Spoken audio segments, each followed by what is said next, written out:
인간이 그나 통. mamaga. 로미오나 우비리 세 캔트 우트레. hujiki udre hai bayare kaginoda koi film da koi horror film da koi mami balong mang do mai tawre hadi ni da bi mami dung balong sakki do adu mana u da tare adu pura kongi ubra suna taw aduji jum palu kanda biramba isagi mises ki masak paw do misesnya uring ada di sana uhawe ada ga chana pa an da uhawe adu si atom mama chana pa atom lai sa sehingga di da hai tare maria Hi, marum sinau. Jaksing Bijabenggi channel dagi miyambu taram loksari. Ngasi je kaino tawdoine akhoigi developable akhoi miyam haitare ne mabung amputinau su lakparina saksara masamina sena ngasi se kaino saksara masinle bako aduduga moi khara dingai ga leire asomna kalda adu khotpunna okay poi lei ngam basu chatlani hai to noi kapsul lo sila kapsul ha mama khoi ai family loina sat ka dori adu akoi se kano ne bako akoi developable akoi me am do chaksara masa bagi na akoi na yoksang manung dan traga matung na sana se haina sillaga laibani bako talak sida kano taw bai tai mabung empati now so handang manipur tholak pa matai am sana giba adukanda special oina mabung su yauraga punna samina se na haye ko dukanda yamna harawu mabung empati now so ma su thola bani na imanaba de imanabi okoi me amdina mabung ko punna sumaina punsi haina ba su kuide mamangi tholak ko chahi gidu das okoi punsi ko khose na di hainaraga de dum laiba mabung se adudi mayam akhoido hore loi suna tawrakanda namagi ko gari dai leiba hore muatna ri takoi poi dai su loi lei re poi dai ha kainom hagi is hawa hari kainom hagi ba papa gi mami kai ko ba papa mami suras haro Suras am tahar wasa. Suras ko papai ba ming do. Kama haiba. Haiba. Ama koi poi la gari ga si. Ima yam phazai tu. Awa suras. Haro ne haidi dudi. Am da haido karo ba. Mia. Ta bana su loi ha koi poi la ina tawri si. Haro se. Mayam na ne khang da ri ye. Udah hai dokra. Suras. Haro. Tawa ga ili khriba. Papa na lip kai ba. Suras haro. Suras. Haro ne. Hai denge ba. Mating ka taye. Hopore mating ka taye mi. Jadi apa yang ngamba? Boleh ngamba? Akan lihat hang jing. Hai. Saya tiba. Tụi lo, tụi lo. Nên cái làm mà nên. Ôi. Lỗi, thằng nhiều này cái gì ông kìa. Thằng nhiều này. Mà cũng sụt sệt lại đấy. Nào nó bạn cái này thầu đi. Bà bua. Hai. Hang tu. Aku pun dah cakap. Gari sikit halle. Nahan kay mama makung na live ne. Koi ba phang dab ne. Sibananda ay masak phaja thoi ye kan na. Tamo. Hai tau ro. Tau chung kwa. Hai tau mu thầu rồi cái tông rồi. Ani na cái đâu live ke? Tau ha bne. Quay số 2 này. Quay đây nó hai này. Đây là một cái. Koi đây lang di hai tau ai dra. Koi đây sana. Hai tau. Hai. Lucy. Lucy bị đau chân quá. Lucy bị đau chân quá. Cái sai là cân rồi. Chưa sai rồi nè. Mồ yên nhỉ. ฉันยิงกันนะมะโมนะโมเน่โมอะไรดิบะสิตาโมเน่ไอ้มาทำวันมาสลุยยาวเลยเขาจริงนะมานี่มันนิ่งได้ทำแม่ดูกะsudah siba non pista pula pun ni dah koi besar le sab jaga sapoti naugi kaya tu no oh koi punna koi besar le mabu sapoti nauga Wah, sih ni. Ni asal le bani. Ini ada. Samnau le tahu ah kita udah kan. Asal tu dah. Ciba. Nói rong đại vô lâu và tụi má lại ra bạc tiệp. Aduh ni malah ini. Pakai keram ini apa lagi ha? Angah ke. Lai ini nói rong đấy. Tapi dah ngai tahu. Kan koi cepat. Ini hune kan ke lagi. Orang ni kan cepat tu dah. Kono cepat. Nang chen yang ini sudah. Đây nào. Cái đâu đấy? Kiểu đấy, thôi.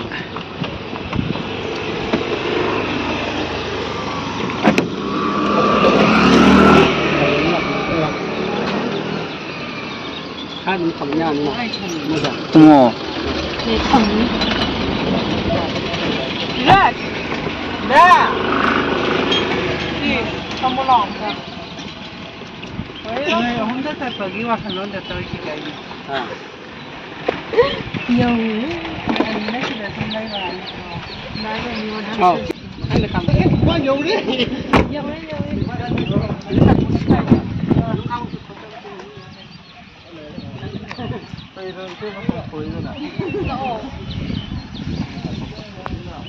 Học gì ticket đây? Học gì ticket đây? Ít phi cao rồi học gì ticket. Ai có nên? Ăn cho con. Ai mà không ăn đâu. Ai mà không lấy khéo rồi nó plaster đâu rồi. Không chịu vợ thì cái. Nah, tadi. Phải tôi đi nằm lên đấy nè.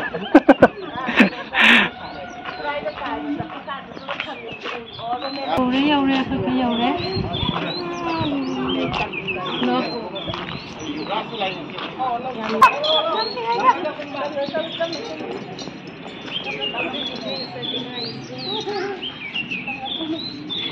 Kay gino tahu man ni sinuna.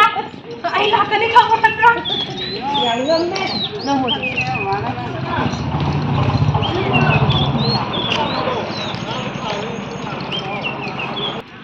Tahu.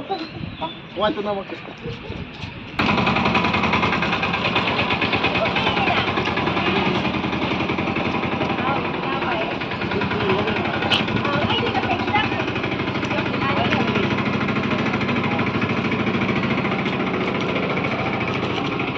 Ini kenapa? Mama dah.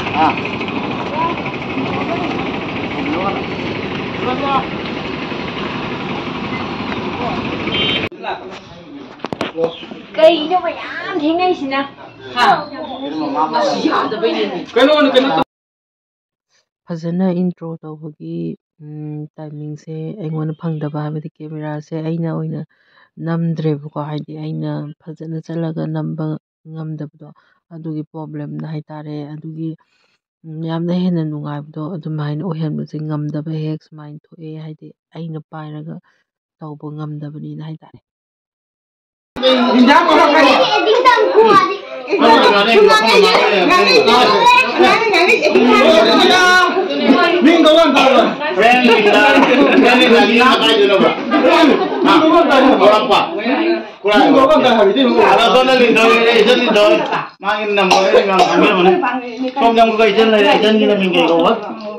अच्छा इतनी जो मिटा भाई जना अरे सोम ने इतनी differently बदल में इतनी मिटा देना Kue कैसे कर गया? कोई नहीं kan tuh इसे किधर निकाला था देखो लाइन है इस वीडियो में चलो टे कैमरा में आ जाओ चलो yang kali ini yang kan ini mau apa? Kalau performance งั้นเรากูโทรแล้วเกมเวลาทำเงินมาได้รวมประกันกูบิโย่ลูกเกนี่มาเลยคุยยอมไปกันเดี๋ยวตรงกันดิไม่ได้นะไปได้ไปเลยสุดเลยมาพี่สุดเลยนะชิงามถักหนึ่งชิงามจังเลยชิงชุเลยชิงเลยแก好干的干的比哎以前那点不都哎现在这里真不能跟那看着的两边你们来着那这一说那inam mase kan o doine ba ko akoi gi sitanda ba se inam mo o doine inam mase je phele ba lo doine aduga dada se inam magi pure bai tai dada so ma se je phele ba o doine moi jane ba kula puli se suna pun o doine inam magi sa nu pa o dira oh abunga min kai kau ge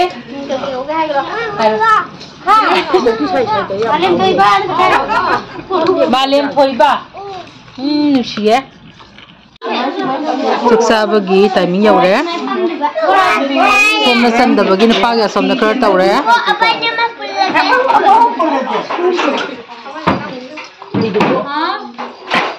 sarge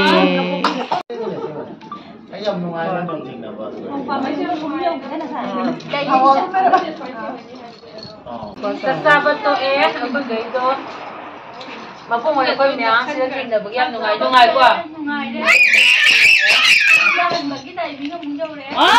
ngagtane ako si pwede din pwede ko lang ngagtane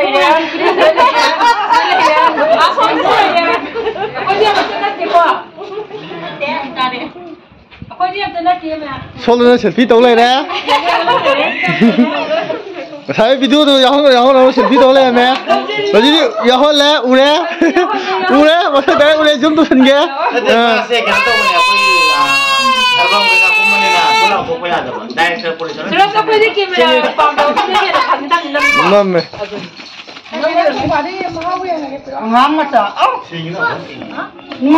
안gang mà sám lên tôi angang mà sám lên ngã thu tôi đấy video này có ở xin nào quân đội chắc chắn này làm nóiอยู่ค่อยหนุ่มจริงนะไอ้เนี่ยจะหลับพวกกันได้ดีไอ้พี่สอนจริงก็มากี่จะมีเชื่อไอ้คุณอันนี้มาพูดแล้วก็จะเป็นเรื่อง problem หมดมากี่เนี่ยไม่มีเซ็ตสมัยนี้ยุ่งป่าเรื่อยๆหมดเลยไม่หนุ่มสิบายใจก็ไม่มีเซ็ตที่คงจะแต่ก็ problem หมดก็แต่ก็อาจจะเป็นอุตยาก็ problem จะก็ต้องมาขั้นนี้หรอก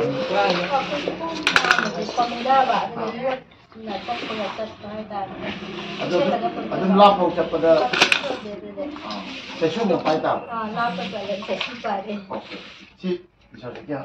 Jangan lupa nih kok. Si kalau bisa saya bisa ujit kini. Mingkai kau yang mau nanti. Hah? Malam thoiba. Nanti thoiba kayaknya. Hei mahi. Oke. Sini ID ayu na begitu. Adi cuma sister di Jepang dia yang na.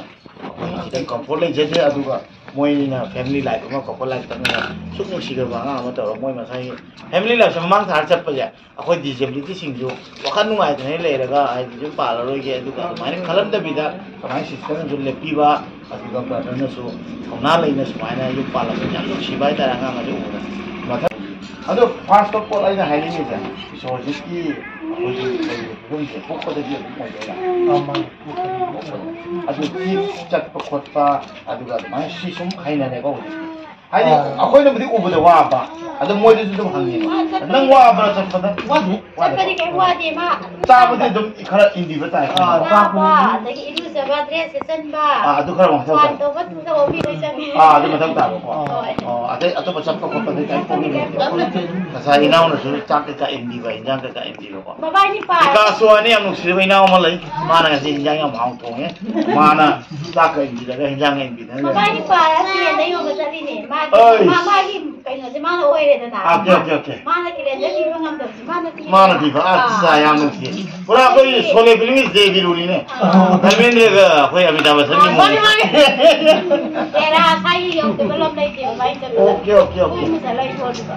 Macam dah somda mai ni ko si pai si mama na ko thampi ya sepiro jo di dona so ni si yum ni kami ai na ko ka chen orok sam bilam pa bi romeo gi ai di koi disability je ko ni tu ba senang ta ko jo ni ko ai na jadi kya de ko ai din ko le song le ko di ko ra cha chi ma di ko di ko le no sai ya la tre ha ta re ko tek le ko ko aduga 2018 matung dagi di ai je blood pressure nataba ko gi miti su pressure le ko ma gi kan pressure wang khalap pa ko ma se nar ko dagi ai se guwahati le am thun chalo na doctor le hai ba adu ai na thon da ko na le nya da ti sang ko gi chat pang ngi da ba ta tam na su vision je puram mangalap adu romeo ni misese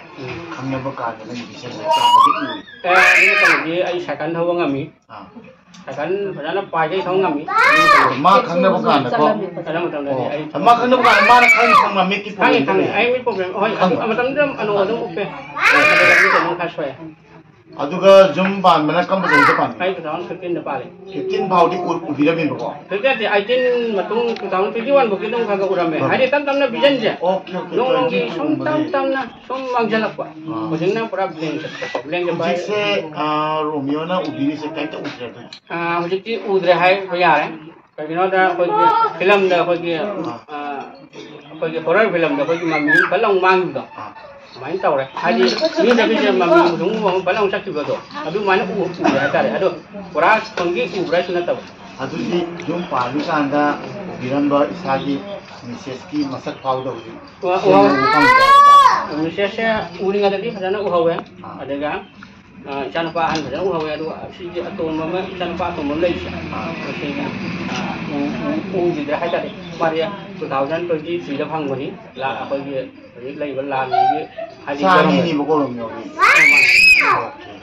han na sahi kya sura ba han ni chahi tara hajale adu atom mana atom ni chahi ani ta da ba tha ma tangai adu yam nungai che yam su nungsi ai di nang na vision na maram mo ga ka sana pa to gi sakam ubo phang ga sa adu ma khon khada ta ga di ai sura ga le si normal mi sing da di akoi sing ni ko hauna am ngoi do ni ha bi ta le ko ai di hing da ba ya de tu isa lei wa khan nungai na lei bi to adu ga song ni mi se su yam tha ga le adu mai na le ti wei da na ni ne ga ma kung ga le ma mu ni ga nu si ai de du ubo phang ni adu mi se su wa hi ka tang hang ge ko yai sister na uji sister ni husband ni ti ai han uram ma ko uji nam ubo phang de jan pa to ko ubo phang tre ai ko sister ni kun ni ai ko en de la pa na ga sa uram na kan ko sa uram ai kan da ma loi na ba kan ni da ya problem ko yam ni ta problem lai di kan ba ko problem lai di kan na do kan na ba kan da tang kai nu ngai ti kan ba ko kan ba te ni ma ahan ko ko ni ti ka na ura ma sahi opum mari fa di ura me ko da ura ba te ni itu di mana dan pun satu lah saya tahu. Ini saya apa cik lah pada ni, sisa hospital ni, kita tahu kita ni. Kesan saya tahu tadi tahu pada ni. Ada yang tu sila. Cik kesan saya kalau cik kalau foto ni tahu apa. Uji kita tu nak problem ni kira. Mai cik pernah betul berapa mai tu? Kem tahu deh. Kalau nak mai, sini nak uji. Kau dah deh. Kalau nak cek pun tu cai pai cek pun berapa mai? Ai uji kopi, tanda lambi siapa sah? Tanda sate. Ada ni siapa ni? Ai wajah dia uji je nak kami na. Wajah dia pai agak siapa lagi? Tina bisa dia alai kami na. Siapa jangan dia berapa? Aduh lagi jong di surrounding ai thonggan bok, ada thonggan ni na. Mitar sam bok dia tu. Tanda nung siapa ngame? Anum ai tam na, gong siapa ni ada ba? Aduh ai tam siapa tinggal. Aduh yang nusi wani na noi na kalender yo ni. Kalender do. Kalender di ai apa ini je? Kau kita waktu na nang na tahu ba? Aduh ga mimi thong na man tahu ni. Noi ni itu Facebook sakal yang ni biwan. Kawan yang orang apa ni kalender yang siapa sih gong? ꯀꯛꯆꯤꯡꯁꯨ ꯌꯧꯒꯦ ꯇꯧꯕꯅꯤ ꯃꯇꯝ ꯁꯪꯗꯕꯗꯒꯤ ꯇꯧꯕꯅꯤ ꯁꯥꯡ ꯌꯧꯔꯝꯃꯦ ꯑꯗꯣ ꯑꯩꯈꯣꯏꯅ ꯆꯠꯇꯕꯁꯦ ꯂꯩꯇ꯭ꯔꯦ ꯂꯝꯗꯦꯡ ꯑꯗꯒꯤ ꯀ꯭ꯋꯥꯏꯀꯦꯜ area ꯑꯗꯒꯤ ꯁꯤꯒꯤ ꯇꯥꯏꯪ ꯈꯣꯡꯕꯥꯟ ꯀꯔꯥꯏ ꯅꯥꯎꯔꯦꯝꯊꯣꯡ ꯂꯣꯏ ꯏꯁꯤꯡ ꯊꯨꯡꯉꯦ ꯑꯗꯣ ꯅꯪꯒꯤ ꯑꯉꯥꯡ ꯑꯇꯣꯝꯕꯁꯦ ꯅꯪꯅꯕꯨꯗꯤ ꯎꯗ꯭ꯔꯦꯀꯣ ꯑꯩꯈꯣꯏꯗꯤ ꯎꯕꯅꯤꯅ ꯌꯥꯝ ꯅꯨꯡꯁꯤ ꯃꯁꯛ ꯁꯤ ꯅꯨꯡꯁꯤꯗ꯭ꯔꯦ ꯃꯁꯛꯅ ꯔꯣꯃꯤꯌꯣꯒꯤ ꯃꯆꯥꯅꯨꯄꯥ ꯑꯇꯣꯝꯕꯅꯤ ꯑꯗꯨꯕꯨ ꯃꯥ ꯉꯁꯤꯗꯤ ꯚꯤꯁꯟꯅ ꯃꯔꯝ ꯑꯣꯏꯔꯒ ꯃꯥꯒꯤ ꯃꯆꯥꯅꯨꯄꯥ ꯑꯇꯣꯝꯕꯒꯤ ꯃꯁꯛꯁꯦ ꯎꯕ ꯐꯪꯗꯦ ꯑꯍꯟꯕꯨꯗꯤ ꯎꯕ ꯐꯪꯉꯣꯏ ꯁꯤꯅꯤ ꯃꯤꯒꯤ ꯂꯥꯏꯐ ꯍꯥꯏꯁꯦ ꯑꯩꯅ ꯌꯥꯝ ꯅꯨꯡꯁꯤꯔꯨꯕ ꯍꯥꯏꯇꯥꯔꯦꯀꯣ ꯍꯥꯏꯗꯤ ꯑꯩꯈꯣꯏꯒꯤ ꯂꯥꯏꯐꯁꯦ ꯃꯌꯥꯝꯅ ꯅꯣꯔꯃꯦꯜ ꯂꯥꯏꯐ ꯑꯃ ꯂꯩꯅ ꯌꯥꯝ ꯋꯥꯔꯦ ꯈꯟꯕꯗꯣ ꯑꯩꯈꯣꯏ ꯃꯌꯥꯝꯒꯤ ꯂꯥꯏꯐꯁꯦ ꯇꯣꯇꯦꯂꯤ ꯇꯣꯉꯥꯟꯅꯤ ꯕꯠ ꯑꯩꯈꯣꯏ ꯅꯨꯡꯉꯥꯏꯅ ꯂꯩ ꯑꯗꯨꯒ ꯑꯩꯈꯣꯏꯁꯨ ꯅꯨꯡꯉꯥꯏꯅ ꯂꯩꯈꯤꯅꯤ ꯑꯗꯨꯒ ꯃꯤꯅ ꯍꯟꯊꯅ ꯃꯤꯠꯌꯦꯡ ꯌꯦꯡꯒꯦꯔꯥ ꯌꯦꯡꯉꯣꯏꯒꯦꯔꯥ ꯑꯗꯨ ꯑꯩꯈꯣꯏꯗ ꯗꯔꯀꯥꯔ ꯇꯥꯗꯦ ꯑꯩꯈꯣꯏ ꯊꯣꯛꯄ ꯑꯩꯈꯣꯏ ꯀꯝꯃ꯭ꯌꯨꯅꯤꯇꯤ ꯂꯩꯇꯦ ꯑꯗꯨꯝ ꯑꯩꯈꯣꯏ ꯄꯨꯜꯂꯒ ꯑꯗꯨꯝ ꯂꯩꯈꯤꯅꯤ ꯍꯥꯏꯇꯥꯔꯦ ꯅꯠꯇ꯭ꯔꯥ ꯉꯁꯤ ꯑꯩꯈꯣꯏ ꯃꯌꯥꯝ ꯂꯥꯛ ꯄꯨꯟꯕꯁꯦ ꯍꯔꯥꯎꯕꯅ ꯀꯔꯤ ꯐꯥꯎꯕꯤꯒꯦ ꯌꯥꯝ ꯍꯔꯥꯎꯋꯦ ꯍꯔꯥꯎꯋꯦꯀꯣ ꯅꯨꯡꯉꯥꯏꯀꯣ ꯌꯥꯝ ꯅꯨꯡꯉꯥꯏ ꯁꯨꯃꯥꯏꯅ ꯑꯦꯟꯖꯣꯏ ꯇꯧꯕꯁꯦ ꯑꯃꯨꯛ ꯇꯧꯒꯗꯕꯅꯤ ꯌꯥꯔꯒꯗꯤ ꯗꯤꯁꯦꯕꯜꯁꯤꯡꯁꯦ ꯑꯩꯈꯣꯏ ꯄꯨꯊꯣꯛꯆꯒꯦ ꯋꯥꯈꯜꯁꯨ ꯌꯥꯝ ꯆꯥꯎꯊꯣꯛꯅ ꯂꯩꯌꯦ ꯔꯣꯃꯤꯌꯣ ꯅꯪ ꯉꯁꯥꯏ ꯂꯦꯞꯄ ꯂꯩꯔꯝꯕꯗꯣ ꯅꯪ ꯀꯩꯝꯇ ꯐꯥꯕ ꯉꯝꯃꯣꯏ ꯑꯇꯣꯞꯄ ꯃꯤꯅꯤ ꯈꯜꯂꯣꯏꯅꯦ ꯅꯪꯅ ꯉꯥꯏꯅꯦ ꯁꯨꯝ ꯅꯪꯅ ꯑꯅꯧ ꯀꯣꯛꯄ ꯀꯥꯟꯗ ꯃꯤ ꯈꯔ ꯑꯃ ꯂꯩꯗꯅ ꯑꯗꯨꯝ ꯎꯕꯗ ꯑꯗꯨꯝ ꯀꯩꯅꯣꯃ ꯇꯧꯕ ꯃꯥꯜꯂꯦ ꯅꯪꯉꯣꯟꯗꯗꯤ ꯃꯥꯜꯂꯣꯏꯗꯤ ꯏꯀꯥꯏꯗꯅ ꯆꯪꯉ ꯂꯩꯕꯤꯒꯅꯨ ꯑꯩꯈꯣꯏ ꯒ꯭ꯔꯨꯞ ꯑꯁꯤꯗ ꯌꯥꯎꯁꯤ ꯑꯗꯨꯒ ꯋꯥꯈꯜ ꯅꯨꯡꯉꯥꯏꯃꯤꯟꯅꯁꯤ ꯍꯥꯏꯕ ꯇꯥꯔꯦ ꯍꯥꯏꯗꯤ ꯗꯤꯁꯦꯕꯜ ꯂꯩꯕꯁꯤꯡꯁꯦ ꯂꯣꯠꯁꯤꯟꯕꯤꯒꯅꯨ ꯑꯩꯈꯣꯏꯅ ꯌꯦꯡꯒꯗꯕꯅꯤ ꯃꯃꯥ ꯇꯥꯔ ꯃꯣꯏꯅꯤꯅ ꯉꯁꯤ ꯆꯨꯝꯅꯒꯤ ꯌꯦꯡꯉꯨꯅꯦ ꯑꯩꯈꯣꯏ ꯆꯨꯝꯅꯒꯤ ꯃꯤ ꯈꯔ ꯑꯃ ꯂꯩꯕꯀꯣ ꯅꯣꯔꯃꯦꯜ ꯃꯤ ꯂꯩ ꯐꯥꯎ ꯌꯨꯝ ꯄꯥꯟꯒꯦ ꯈꯟꯗꯕ ꯑꯗ ꯃꯔꯤꯟ ꯄꯥꯟꯗꯕ ꯊꯧꯅꯥ ꯊꯣꯛꯇꯕ ꯑꯗꯨꯒ ꯃꯣꯏꯅꯤꯒꯤ ꯂꯥꯏꯐ ꯌꯦꯡꯉꯨꯔꯒꯗꯤ ꯅꯣꯏ ꯃꯈꯣꯏ ꯃꯌꯥꯝꯅ ꯊꯧꯅꯥ ꯌꯥꯝ ꯐꯪꯉꯅꯤ ꯍꯥꯏꯅ ꯈꯜꯂꯦ ꯍꯥꯏꯇꯥꯔꯦ ꯑꯩ ꯐꯥꯎꯗ ꯐꯪꯉꯤ ꯍꯥꯏꯇꯥꯔꯦꯀꯣ ꯑꯩ ꯑꯁꯦꯡꯕ ꯑꯩ ꯃꯃꯥꯡ ꯊꯥꯅꯤꯡꯉꯤ ꯄꯨꯟꯁꯤꯗ ꯃꯣꯏ ꯎꯀꯥꯟꯗ ꯍꯦꯟꯅ ꯅꯨꯡꯁꯤ ꯍꯥꯏꯇꯥꯔꯦ ꯉꯁꯤ ꯏꯆꯦꯁꯨ ꯊꯦꯡꯅꯔꯦ ꯏꯆꯦꯒꯤ ꯃꯤꯡ ꯂꯩꯐꯝ ꯐꯖꯅ ꯑꯝꯇꯪ ꯆꯠꯂꯝꯗꯥꯏ ꯌꯧꯔꯕꯅꯤꯅ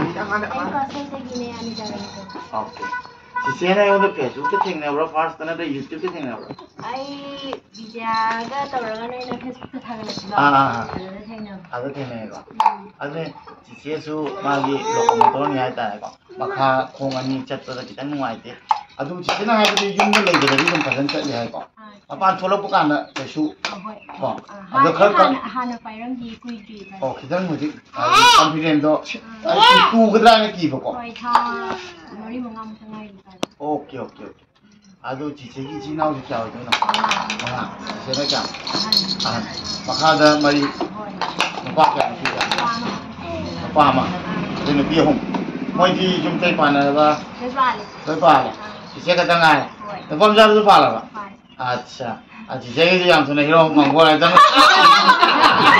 अब चिचेबल के जो पान दबे आदे केना अदुनि मैम अखोइसे हाइदि ngasi थवोइन ऐना उनगने बिजियादा सिलन बने इसेगा जो ngarang नानै पाव फाउनरे याम हरावै समाने पुल्ला ai din nang adu unaning lebenida da kamai tawtige khanba mai ba phobdi thengnare thengsu the nungsi du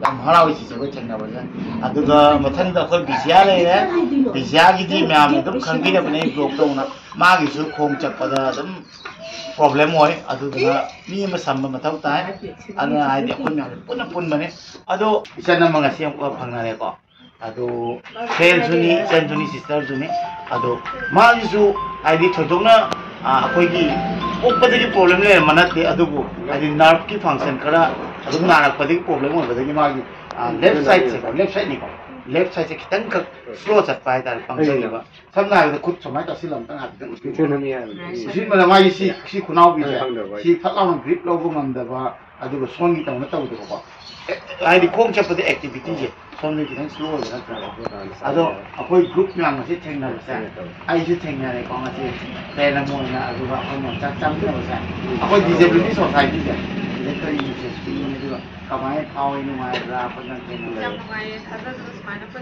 से को हां हम तो सब लग दिया ना किता मुझे काय बा माना साजी अब काय बा आई हम से तसे से काय बा खाओ या दुगा नुगाई बा से खाओ बा अब स्माइल पर नि हले खालो बोलते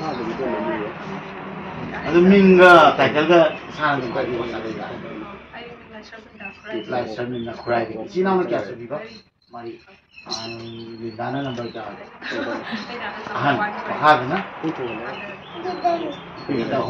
अच्छा ना लीडर ने मथन लीडर या काय इsana इsana मला sen bayu se इसन खिदंग ममांग लापियो को इसन नि डिसेबिलिटी तो अखोई एक पसे हाबि आई खोंग याव दरि लैसे सी बथौनी बा 아니 이천기 디제빌리티도 정말 하지 좀 우쩌를 끼우면 군인 지역에서 막이 짝보다 프로블em 오지 손에 고비들 내야 그래 si ai na hanzo isan na phang oita isan ni min je kai ko bi ba okay jin na kai ba je isan ji po ko de ga ado ji na chapta da ba ado ga nungai to ko amina u da dam nungai de ba ni ba nang na chapta da kai chapo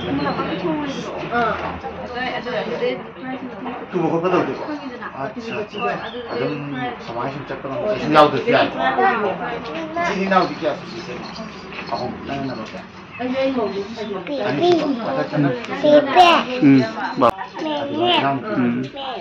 nupi kita hum Muhammad ado nasi lah aku dah pun aku jangan like kecil dia pangai dia aku tu pangai kai pau ngai atau apa moi aku semuanya aku suruh dia tu cang dia bida aku ada pau pau lah aku ada tinggal kau semuanya memang kerja di moi juga kan rumah moi juga kau tu mau mana beri aku ada plan aku video ke siapa je memang kau tu nama ni aku cek tahu lah aku tu nungai tu saya tahu di kano ai nak jam lap tu lah kai sini aku ini tu yang nungsi yang puningnya hau ni je sah pusia je yang kali ini tak ngam deh nungsi nana lagi nak mana aku je mana semua tu ni ko semua je pop pada ini ai je amu kena tangai jatuh itu sini kai hai ni memang video yang biar no melo bersih dah mau kecap mana nana lagi aduh aku je bila mana tu mending dah bayar dah ni aku je nungai thok dah bayar deh aku je memang thada bayar deh aduh kan wahan picture bah susah tahu ke kan bah aduh tahu ke kan bah aduh mana kan kan di kano yang tang le pun pangok pun sini ni aku pok je masih mahu cap sana lau raga tahu mana thado kada ni hai tahu macam suara kan ni suara sana nanti aduh mana ni aduh aku pergi party siam nungai si aku sonde pangai ni mama selai taksing ni mama thawal le mama loi pun le moi thoi ni lai je isa sing je samai pun ni ta beli lak pun ni anu si bagi atau pergi matang mana nanti ko cak sana bo style je atau cak sana mana makanan mana aku isi cak sana bo style jadi pura tu mana ya ada kayak pangai je mama thawal mana macam Hei maya ada. ai la ko de thawal mama una tri ko ai sangja de mama ju khani ko je chali chat chano ai maram ni ai sangga na la ka de bole mama khani lai su lai kine na ado ngasi ni samane punna ni akoi cha sing ja ru mama pa ya lai ni tu mama kai phau cha sing ja u da sai ku ba da puning de thok lao bang phai chi ru dai khang de chi ta gi je tong jan ku yi mo se ya ku chi ru dai ado ni mama ai di tu cha tu cha sing mama mani akoi tu betai nungai betai akoi cak cana sing de ke se ko moi chat ko ko de ngam de na kamai lai ko ado mama ko di ngai di akoi de u da atau kai nama tu power mana? Power. Ini lagi mama. Cakap apa ya awak je? Kamu je pilih ko? Pilih. Nungai ke? Aduh kan, pangai mama. Mama na hai ni mama kau buraga kai hobi nungai mama na pop tu. Apa ni nanti? Mana pun ni. Nang ngarang foto le ko. Berarti sudah tu kan di mama kasi semai sekan ngai na. Kalau lepas baik kasi tu mayam cang mayam tu berapa masuk ngai ni. Mayam tu thank you. Ubi begitu. Macam kasing kita pergi ke rumah. Kena ya loh, pandai. Ada kata kan ni? Ada nanti Hanuman, tahu ni? Jadi kembang sahaja. Jadi udah. Juga, mama kita experience lagi, mama kita isan pintu lagi, aisyah lagi le. Juga aku yang pulang nanti, yang pulang je mama. Jadi udah. Jadi udah dia dong, siapa mau ipuning bapun sepuluh, dong macam apa dah. Koi dah tu kui ni mama angga koi tu lagi jauh dah. Ada macam dah tu dong pun jadi, ai sama ni saya ni, macam ni saya ni dia ada orang bukan le. Aduh, ai kaya si moi na, aku ibu puning ya na, jangan lagi na, angga macam orang kajian na, rasa cari ni mabung di laut lagi ya. Ai kuai nungai aku di lupa mau tinggal tu. Oh, kalau kuai itu kita tinggal. Salah itu tinggal tu, kuai pun tu tinggal. Ya, ya lah. Oh. mama se wangang yang hai aduna wai je sang dang je lu le aduna am senior ni blog se ai di ai na singa sa ha do tak sana wa normal tak sana natte ai si den sing loi ing no le je si lo no akoi ni challenging atani ai ta akoi lifestyle le daily ko akoi kamane hinni ai to adu pote ulap pane adu normal lai gu nya wa shonda do adu yang china mi ai di pa ko ko ni pi to sa bai ta ni maram de akoi mai hinni wa kana rauna noi di hena rauna hinni ge da bane akoi de ngani noi se hinni na se but reasonable ma uba kana lambi the thong na chengna ba kana help to view support to view isa gi pukni no isi na mi mak pi na kan view adu ga mo da to mi yin gi no ada di akoi da mai yang ada akoi comfort o je adu duna akoi da comfort o hen view adu ga sila thambi ga no icha na kagam cha re na akoi disable home na thambi ga no chau thok chau na thoga goodbye thambi ga market ta puthok pi ho adu bazar ta pi afam ko pu pi magi brain du di disable la te na mau na wakan nungai ni na ta ko ki kai nu mi nungai na khan na wakan na nungai na depression na chala ana ba mo ga ni adu phatte na khan ni adu bu message ka sadan ni ko puna chak chami na video se nan jara ko ni ko jing ak pul la ko loi kai na ni loi na wa mo kam tonga le ba ta ko na han ni ko jong theng na sing next time amuk lei ko smart idea ni ana puna ba ba to ko to sum mi nam puna ba ba to bye bye guys. Bye bye mama bye bye sonda. Bye bye. Dia bye bye tu na. Bye bye. Kau ni tu ni jangan. Kau ni jangan ni tu. Lah boleh kan? Boleh kan? Bye tau. Bye tau. Sampai sampai. Bye dah. Bye ya. Oh ni jangan mila kemai tu kamla. Ini bye bye tu.